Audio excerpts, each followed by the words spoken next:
Saya sudah membaca Al-Quran itu, ya kalau waktu kafir itu khatam 3 kali lah. Itu kafir hatam 3 kali? 3 kali? Ya itu dia, saking nakalnya mencari kesalahan. Yang muslim belum tentu. Itu yang saya cari ya. Saya cari dalil. Saya cari bagaimana membuktikan. Nah ini sebelumnya maaf ya, ini agak kasar gitu. Apa-apa. Bagaimana saya di waktu itu pemikiran saya, bagaimana saya membuktikan Muhammad ini adalah seorang hypersex. Saya pun mencari celah untuk menghina Islam. Menghina. Ya. Menghina. Ini benar-benar tujuan saya untuk menghina Islam.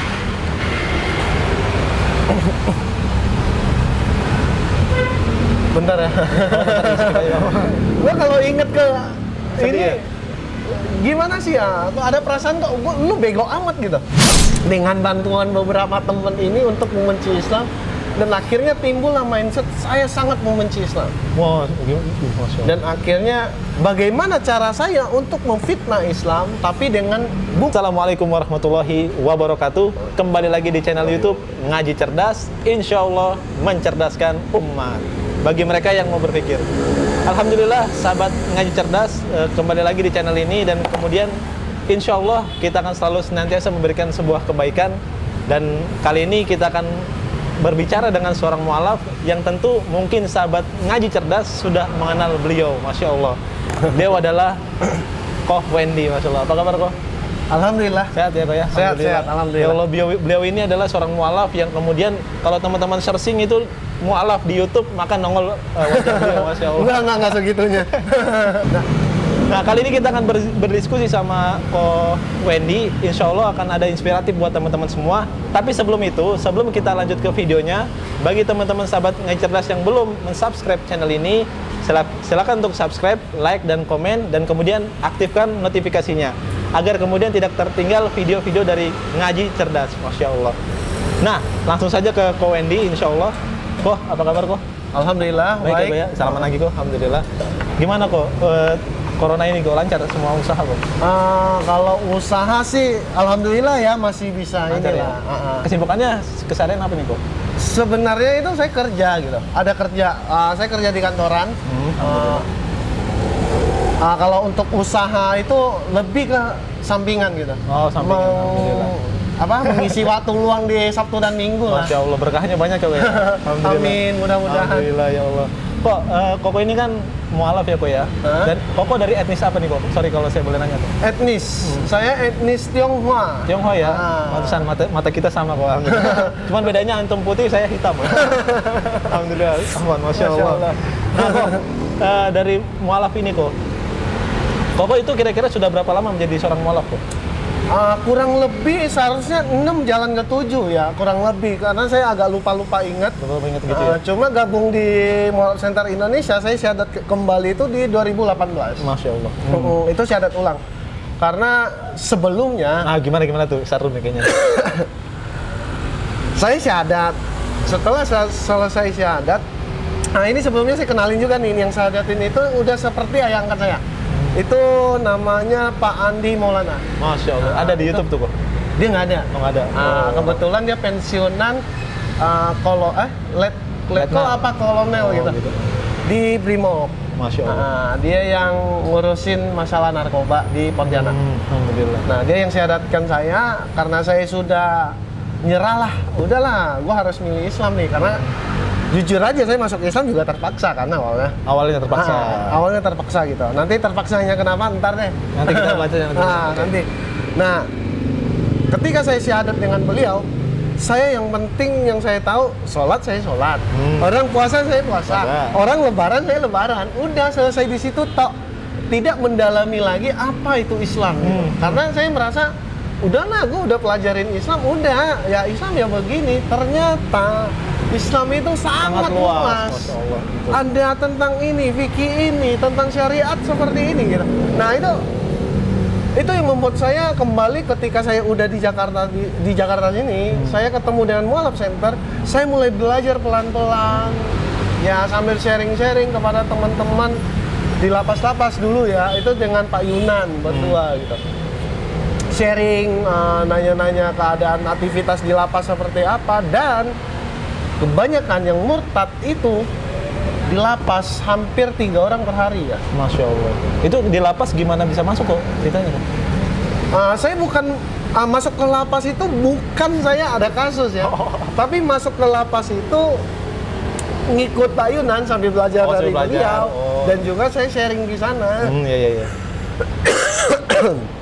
Saya juga sharing di sana gitu, menyemangati teman-teman yang di lapas gitu, sebagai relawan lah. Masya Allah, Masya Allah. Nah, kok agama kok mohon maaf ke yang dulu apa kok?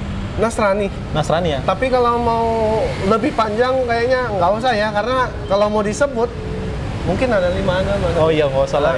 Nggak penting juga ya. Kenapa tuh kok meninggalkan agama kok yang dulu, alasannya kok?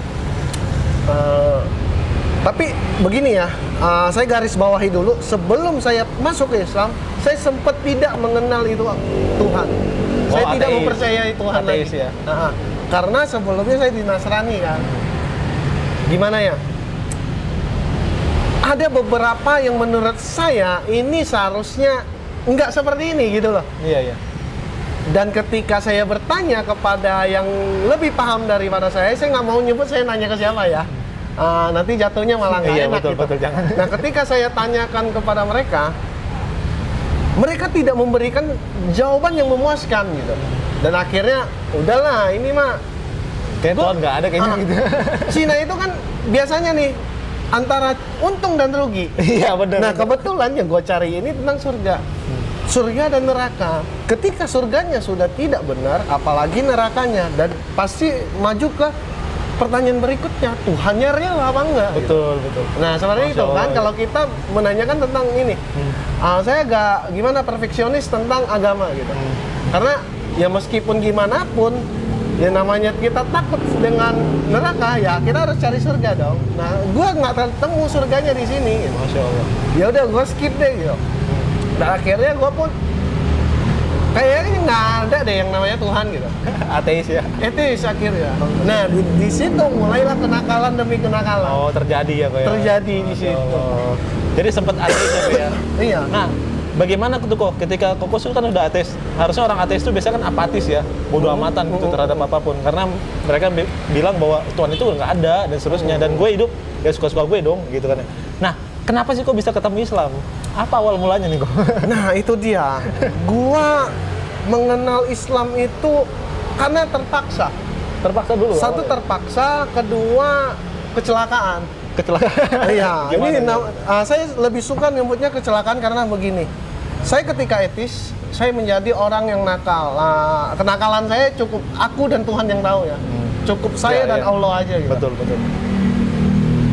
Ketika di masa nakalnya itu, ya namanya Cina agak rasis sedikit lah sama Islam gitu. Ya guanya sih, bukan Cinanya ya. Bukan Cinanya, guanya gitu. Personalnya. Karena mungkin pengaruh lingkungan tadi ya. Betul.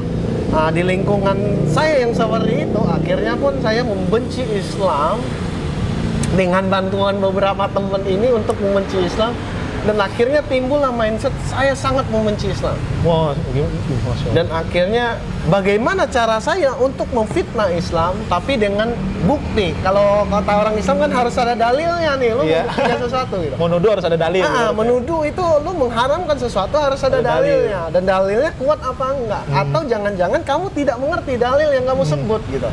Nah itu sering terjadi di zaman sekarang. Betul. Orang bilang, oh ini agamanya salah, dalilnya seperti ini. Padahal dalilnya dia nggak memahami.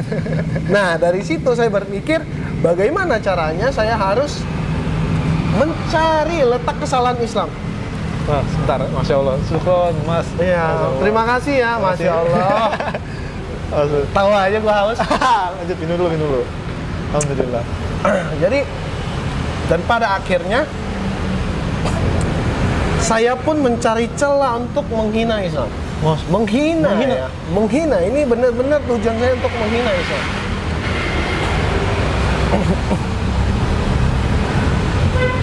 Bentar ya.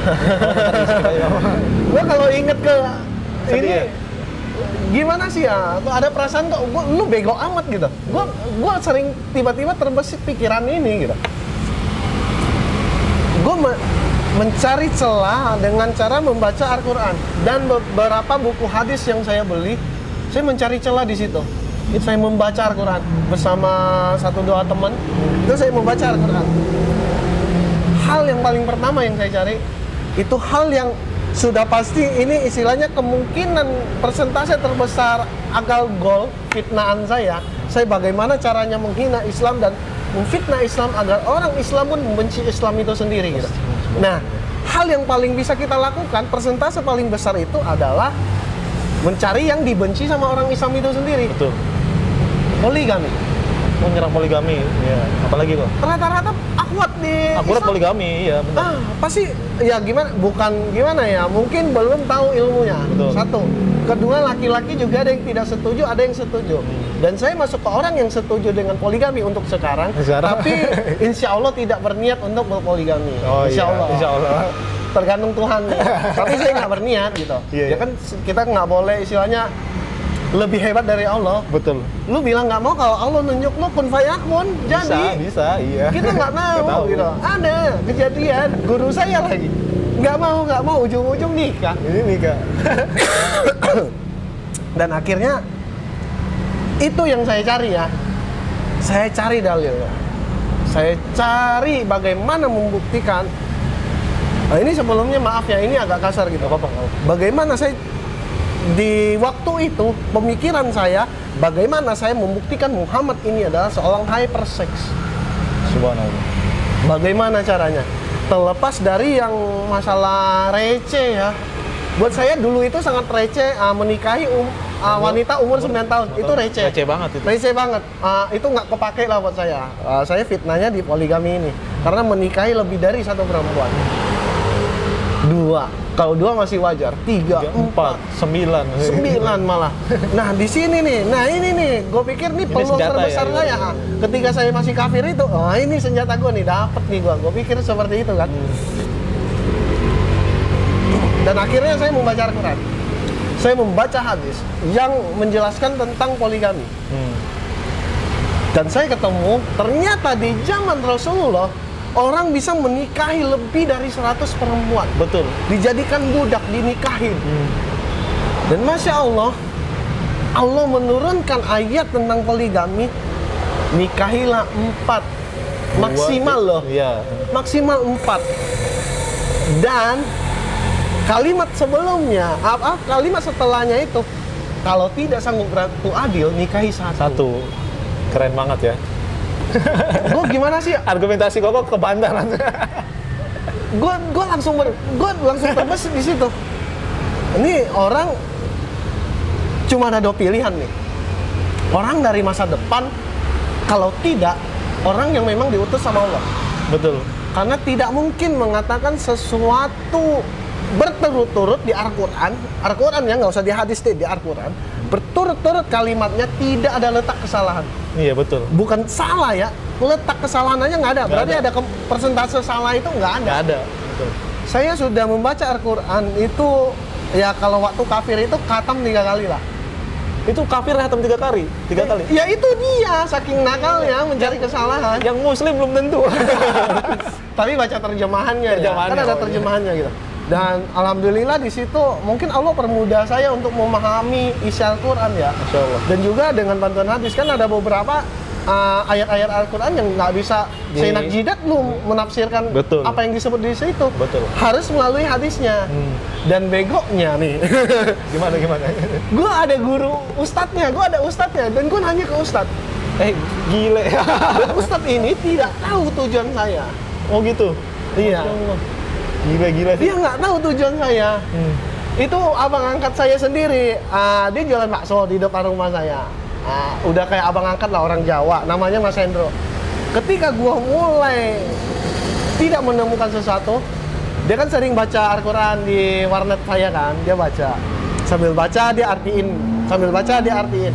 Nah di situ saya dengerin. Terus saya tanya, ini tentang apa gitu tafsirannya? Oh, kurang lebih seperti ini. Saya kurang paham, lu harus nanya guru lagi. Tapi penafsirannya seharusnya seperti ini yang saya dengar dari guru-gurunya dia gitu. Betul.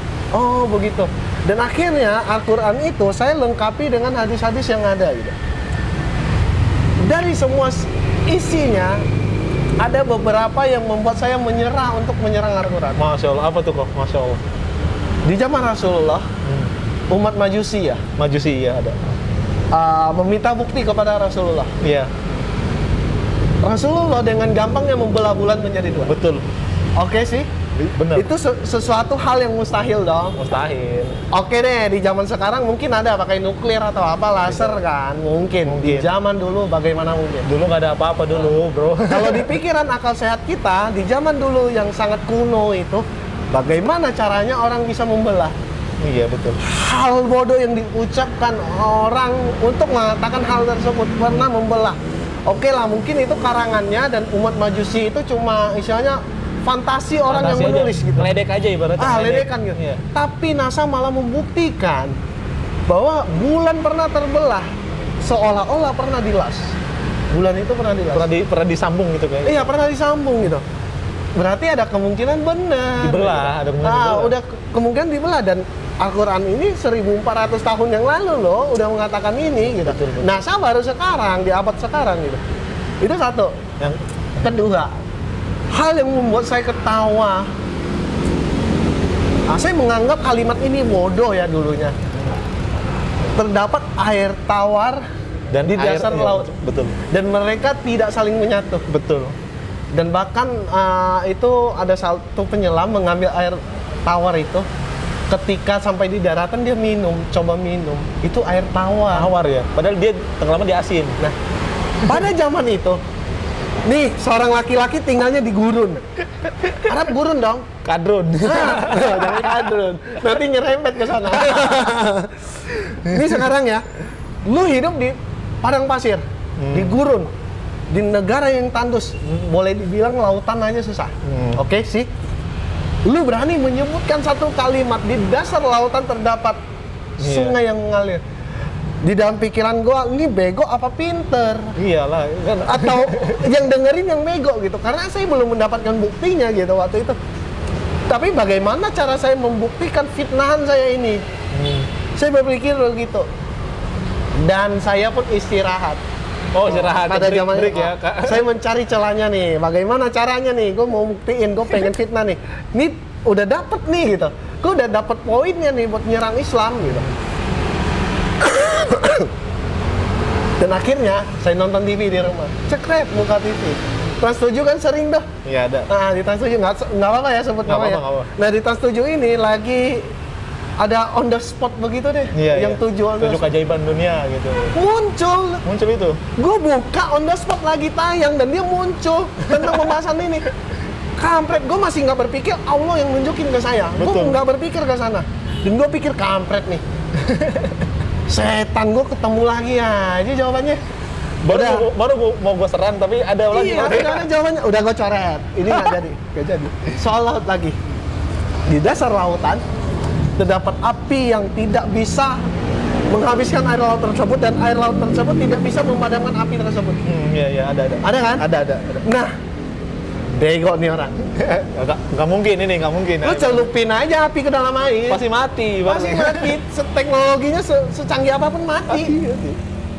Tapi orang ini berani nyebut kayak begini. Di dalam pikiran gua geli. Ini apa yang ngikutin ajarannya nggak mikir apa ya gua pikir. Iya, nggak masuk akal ya. Iya, nggak masuk akal kan. Gue iseng-iseng nih buka YouTube. Karena di rumah ada warnet dulunya ya. Gue iseng-iseng buka YouTube. www.youtube.com. Cekret. Tahu nggak muncul di beranda awalnya? Apa tuh? Ada orang Jepang lagi paluin larva di bawah laut. Oh iya, ada. Masya Allah. Ada kan? Ada. Masya Allah. Itu muncul. Gile. Segini amat sih gue pikir. Dan di situ sekali lagi gue tidak berpikir Allah menunjukkan ke saya. Istilahnya Masih belum terima ya? Belum terima ya? Istilahnya gimana ya? Orang nunjukin nih loh Wen. Iya. Gue masih nggak percaya gitu. Iya. Wah, gue masih berpikir, aduh, fitnahan gue terbantah lagi, coret lagi. Cari lagi satu. Dan terakhir yang membuat saya menyerah. Jadi di gurun nih, ceritanya dia tidak pernah melewati menyeberangi lautan sekian lama. Betul. Gitu. Iya dong. Betul. Berarti ini nggak mungkin yang ngelakuin dong gitu.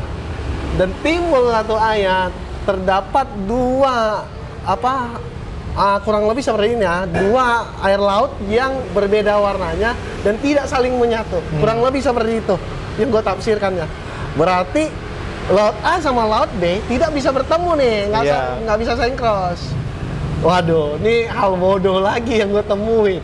Ini nggak mungkin nih dimantain, karena gue tahu bener nih. Waktu zaman itu gue ngomongnya gini, gue ngomongnya, ini si Muhammad nggak pernah nih ke laut. Gue udah baca nih, dia nggak pernah ke laut. Nggak ada dia, historinya dia berjalan di atas laut. Bahkan gitu. berenang aja nggak pernah. Berenang aja nggak pernah gitu. Dia selalu terjaga ketat di Madinah dan di Mekah gitu. Betul. Dan dia selalu sharingnya di dua tempat ini. Nih, kena lo, gue pikir. Kena lo. Udah gue cari, searching segala macam. Gue harus membuktikan kalau ini benar-benar salah gitu.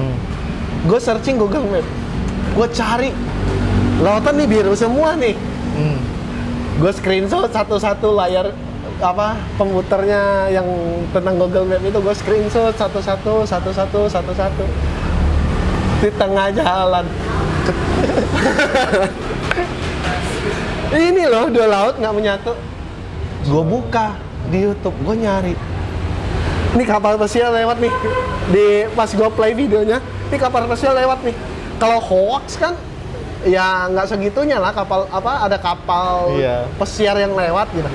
Ini dua laut nih, nggak sama warnanya nih, nggak menyatu, ada garis begini lurus. Ini kapal pesiar lewat, nggak berubah ya?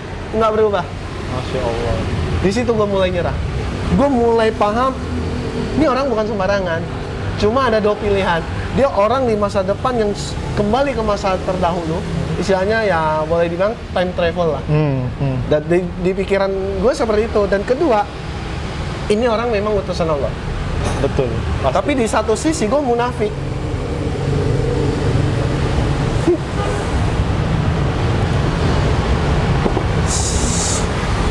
Minum dulu. Tenang. Gue udah berusaha nahan gitu. Maaf. Apa Bang? Di satu sisi gue ini munafik gitu. Gue masih berpikiran Allah itu nggak ada gitu. Tuhan itu yang menciptakan kita itu nggak ada. Kita tercipta karena proses alam, proses sains. Beriringnya evolusi di bumi, di tata surya, terciptalah kita. Aku selalu berpikir seperti itu. Tidak ada yang namanya Tuhan. Dan gue masih munafik. Gue masih munafik gitu. Gue tetap munafik. Dan akhirnya gue masih sempat berpikir kalau dia memang utusan Allah gitu. Cuma gue butuh satu kali klik gitu loh. Gue nanya di depan Al-Quran itu, gue nanya, ya Allah, kalau lu ada, lu tunjukin ke gue gitu. Lu tunjukin aja gitu. Buktinya kecil gitu. Bukti aja kecil gitu. Nggak usah banyak, bukti kecil aja. Dan uniknya Allah, selama dia memberikan aku jawaban yang boleh dibilang itu ya keberuntungan gue menemukan jawaban yang di TV, yang di YouTube gitu. Dari omongan teman, ini pernah kok, ini begini-begini gitu. Gue masih berpikiran, ya Allah, tunjukkan gue satu mukjizat lo di depan mata gue. Kalau lu benar-benar ada. Di situ gue, kalau mungkin bagi orang Islam gue kufur nikmat gitu. Betul. Di surat Ar-Rahman itu udah jelas gitu loh. Apalagi yang lu iniin gitu, semuanya udah gua kasih gitu. Dan bukti-bukti udah ada semua. Udah ada. Mata lu bisa melihat. Gitu. Akal bisa berpikir gitu kan. Dan sampai pembuat benda-benda canggih, teknologi canggih, kamera sehebat apapun tidak ada yang sanggup mengalahkan mata. Betul. Lensa mata yang paling canggih daripada lensa-lensa buatan gitu. Dan di situ gue masih ingin terus mencari kesalahan Al-Quran, tapi gue tidak menemukan sedikit pun letak kesalahan. Dari 100% ini, dari persentase buku yang saya baca, yang setebal begini, gue baca, dari persentasenya, boleh dibilang 75% itu sudah benar dan terjadi, dan sudah ditemukan sama sains. Betul. 25%-nya lagi, itu bisa saja sudah terjadi, tapi gue nggak tahu. Betul. Atau orang lain tidak tahu, profesor itu belum tahu gitu. Dan bisa jadi itu akan terjadi ke depannya. Salah satu contoh. Gitu. Untuk ke depannya gitu, di masa depan. Salah satu contoh konkret itu kiamat. Betul. Semua agama ada mengatakan tentang kiamat. Kalau orang Chinese bilang matnyit kan, matnyit. Nah itu semua, bahkan boleh dibilang semua agama deh ada mengatakan tentang kiamat gitu. Kita mengenal itu kiamat. Nah itu mungkin terjadi, itu salah satu yang masuk ke 25% ini. Iya, 5% itu. 25% yang menurut saya ya kalau menurut Ustadz mungkin dia lebih paham, ataupun para penemu profesor itu mungkin lebih paham gitu. Kalau saya kan saya meneliti abal-abal gitu. Iya. Cuma saya tidak menemukan kesalahan dan nggak tahu gimana ceritanya, gue akhirnya pun ya sudah lah gitu. Makanya gue bilang gue terpaksa dan kecelakaan gue masuk Islam. Ya udahlah, gue nggak nemu letak kesalahannya. Dan buat gue kitab itu sebuah kitab suci. Kita sebut Al-Quran aja ya, nggak usah yang lain. Kitab suci itu tidak boleh ada kesalahan. Betul. Kalau ada kesalahan berarti bukan ciptaan Tuhan. Betul. Itu satu kan. Itu syarat utamanya. Jika ada kesalahan berarti itu bukan kitab. Dan kitab itu tidak boleh ada kesalahan. Betul, harus. Sampai titik koma pun nggak boleh ada kesalahan gitu. Nah, Al-Quran ini satu-satunya kitab yang tidak ada kesalahannya. Boleh dibuktikan kok gitu. Sampai beberapa kali gue diskusi, gue kan bergerak di ini ya, jadi relawan di Mall of Center Indonesia gitu. Sering gue diskusi dengan teman yang kafir yang bertanya ke kita gitu. Dan akhirnya gue juga gimana sih ya, kalau diskusinya tiada henti, istilahnya nggak temu titik nolnya gitu. Ya udah, ini nggak akan habis, titik temunya ini nggak ada. Ya udah deh, lu baca Al-Quran, lu cari kesalahannya. Kalau ada, lu kasih ke gua. Kalau nggak ada, lu baca sampai habis. Dengan sendirinya, saya berharap orang akan seperti saya gitu. Lu bakalan nemuin apa itu Allah gitu. Nggak bisa dipaksakan. Ajaran agama itu nggak boleh dipaksain. Betul. Gitu. Tergantung lu mau nyari apa enggak. Karena Al-Quran ini satu-satunya kitab nih yang menulis kitab umat manusia. Hanya Al-Quran ya? Bukan kitab orang Islam, tapi kitab umat manusia. Satu-satunya kitab di bumi ini yang menuliskan kitab untuk umat manusia. Berarti ada petunjuk dari Al-Quran untuk manusia itu sendiri. Nah di situ ini pilihan lu gitu. Lu berhak memilih lu mau baca apa enggak. Lu berhak juga memilih beriman atau kafir gitu kan. Nah, itu dia. Lu berhak memilih gitu. Nah, gue lebih nyaman sebut kafir ya daripada non muslim. Iyalah jelas. Sering gue terangkan itu ke teman-teman gitu. Sering banyak banget yang istilahnya tersinggung. Kok nyebutnya kafir sih? Kafir kan tidak bertuhan. Ketika gue teliti, ini pengambilan dari kitab Nasraniyah. Itu mungkin terjemahan bahasa Indonesianya itu menyebutkan kafir. Dan diartikan secara, gue nggak tahu gimana ceritanya tiba-tiba jelek ya. Jadi jelek ya. Nah seharusnya kata kafir itu kita harus teliti dulu gitu loh. Kafir itu dari bahasa apa sih? Itu bahasa Arab loh gitu. Berarti yang punya terjemahannya ya orang Arab. Betul. Bukan dari kita. Iya.